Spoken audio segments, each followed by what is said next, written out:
Good morning, Jack. It's Tuesday. I'm Jarvis, and I'm an engineering manager at Patreon, but you already knew that. This video is not even about Patreon. It's the weekend, and I'm alone in my room. Last week I made a video called Why I Don't Code Anymore, where I talked about my recent career transition into management. Not only was I inspired by your videos to Casey Neistat, but you literally gave me the title for that video. It's a matter of like, you know, threading the needle. Yeah.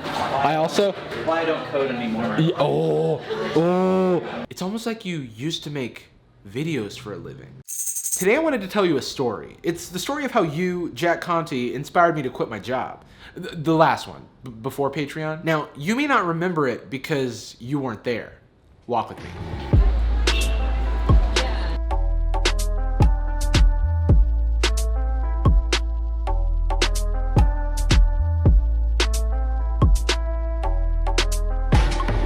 So the story starts in 2005 when I played clarinet in the 8th grade band at Howard Bishop Middle School.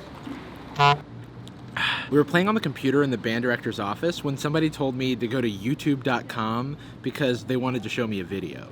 So then I went to u2.com because that's what I thought they were saying. They wanted to prank me with one of those videos that looks like a car commercial at first, but then there's like a jump scare at the end.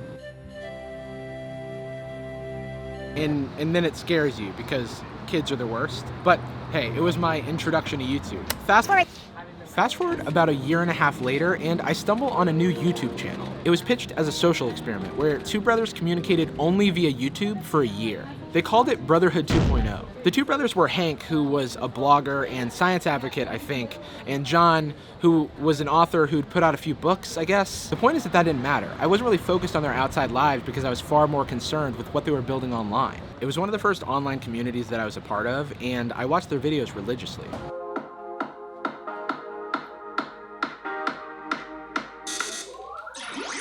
Basically everything you could ask for in an online community. Audience engagement in the form of submitting videos to wish John a happy 30th birthday, where Hank had to specifically request CD-ROM audio. Hey, it was 2007. There were punishments for whenever Hank and John would communicate outside of YouTube, like this time when John had to eat a blended Happy Meal on video.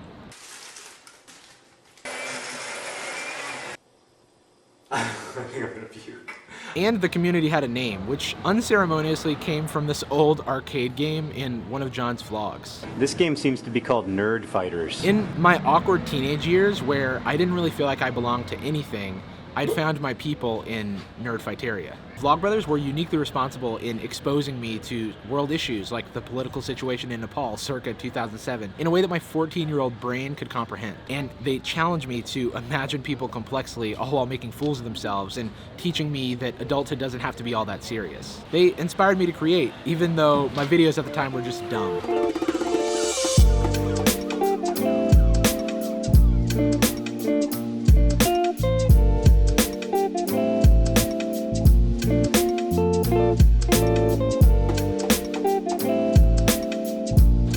It's so hot. What? They introduced me to creators that I still follow today, like Julia Nunes, who did ukulele covers at the time and worked with this band on one of her albums called Pomplamoose. Wonder what they're up to now.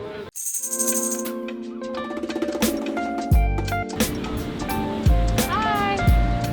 As I got older, the community grew up too. Also, Alexis is here. Hi, Alexis. Hi. I went on to college and they founded VidCon, now one of the largest online creator conferences in the world. John wrote some more books, some of which became movies. They founded a charity and tons of educational YouTube content like SciShow and Crash Course. All the while, I was studying computer science and, trying to figure some shit out. Then in July of 2013, when I was spending my first summer in San Francisco as an intern at Yelp, they launched Subbable. Subbable is based around the idea that advertisers, in my opinion, are terrible at measuring the value in the creator-viewer relationship. Soon after that, I started seeing this at the end of Crash Course videos. It's also possible because of your support through Subbable. Subbable is a voluntary subscription service that allows you to support Crash Course directly. I mean, I was generally pretty supportive of anything Hank and John were doing at that point, but I thought this idea was pretty amazing. I, by the way, had a great internship at Yelp, and I accepted an offer to come back full-time after I graduated. So I moved to San Francisco the next year, and I started seeing this at the end of Crash Course videos. Crash Course is produced with the help of all of these nice people, and it's made possible via your support at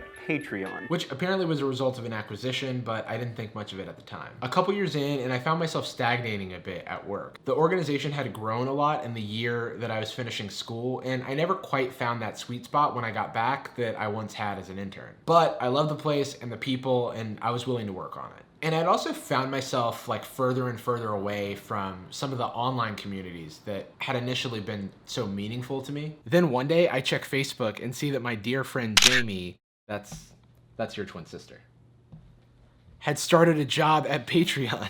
I kind of lost my mind a little because I never really considered working at a place like Patreon. I barely knew it was a company, let alone a place so local that one of my friends that I moved out to San Francisco with could start a job there. I was super proud and jealous of my friend for landing such a cool job, but the company was still small and I wasn't ready to take the leap. But you didn't care that I wasn't ready, did you?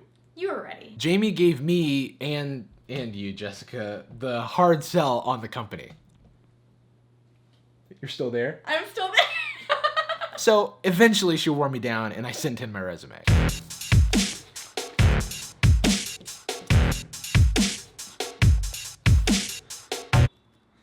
I could probably just send an email. Interviewing at other companies is a healthy thing to do every couple of years or so, even if you're not looking to make a change. I wasn't seriously considering it at all, to be honest. I learned more about the company and I met the team, and weirdly I ended up in Vegas for my birthday at the same time as one of Jamie's new coworkers who is also in Vegas for his birthday. We have the same birthday and we look alike and we have similar comedic sensibilities. So I just called him British Jarvis.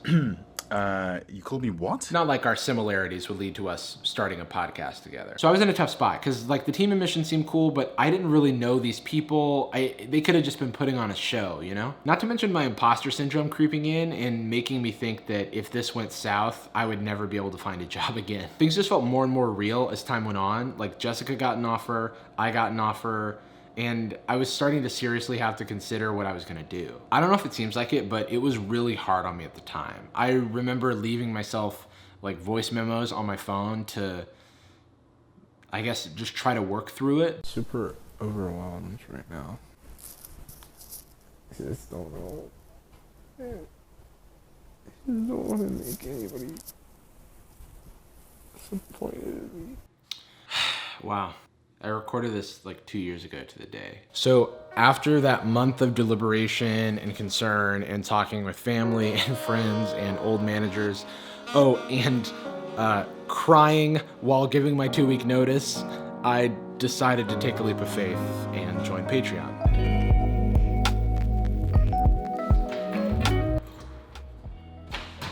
And it all turned out better than I could have imagined. I got to build things that directly impacted the creators and communities that I admired and respected. I got to go to VidCon and actually meet Hank and John Green, at which point I was hella awkward. It was at VidCon that me and my friend Maiko were actually inspired to start our YouTube channels in the first place. You see, Jack, I've always wanted to call myself a creator. I never wanted to solely define myself by software because my interest in software started as an outlet for creating things. You helped me see that there was a way that I didn't have to choose, which is how you helped me quit my job. Hey, forgetting someone? No, that makes sense. I was just thinking that because he hired you, there was like some sort of like great-grandfather situation going. You're right. Yeah, and it wasn't sunshine and rainbows the whole time either. I don't know why he's making it seem like that. The things people will do for views. It's pathetic. I'm gonna keep talking about Jack, if that's okay. All right, from the way you create yourself to the way you lead and uplift others, you've helped me see that it's okay to be a creator also. And for that, I just wanted to say thanks. Jack, I'll see you tomorrow. Well, I'll see you today. It's just that Hank and John always end their videos like...